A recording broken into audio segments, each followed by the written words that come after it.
Okay, I'm Kelsey Ramseth. On November 17th, 1973, in Orlando, Florida, Richard Nixon stated, "I'm not a crook. I've earned every cent, and in all my years of public life, I have never obstructed justice." Most, if not all of us, along with our parents, teachers, and friends, have all heard about the Watergate scandal at some point. Today and in the future, we will all be faced with new presidents that come along, and they will all have the potential to be a part of a scandal like Richard Nixon was. The Watergate scandal was the scandal that actually forced Richard Nixon into resigning.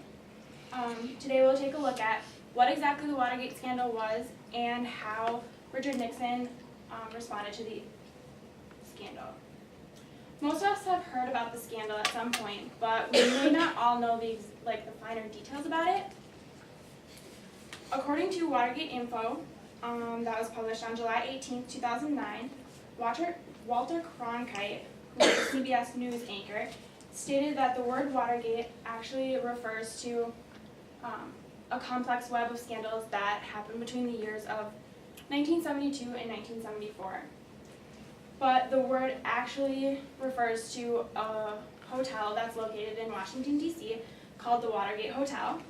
And the Watergate Hotel is considered one of the nicest hotels in Washington, D.C., but it is here where a security guard caught a handful of burglars who were breaking into the Democratic Party's National Committee offices on June 17, 1972.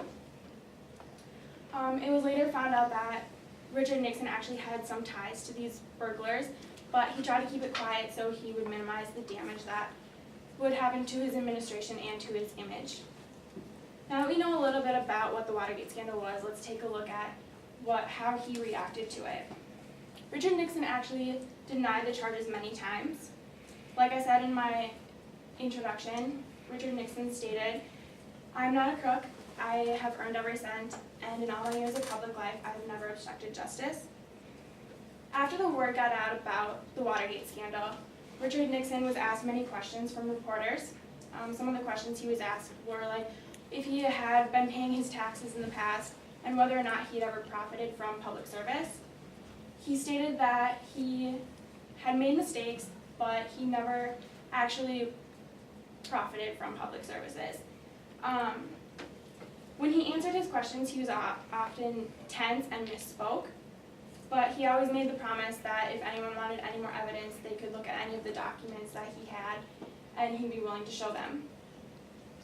According to Watergate Info, Richard Nixon actually resigned on August 9, 1973. And it is hard to believe that a scandal could happen when you don't know a lot about it. But now that you know a little bit about what the Watergate scandal was and how Richard Nixon reacted, it's easier to believe. The Watergate scandal is considered the scandal a complex web of scandals that happened between the years of 1972 and 1974. Now, if you ever get a chance to visit Washington, D.C., and you see the hotel, you will not only see a nice place to spend the night, but you will also remember the history that happened between the walls.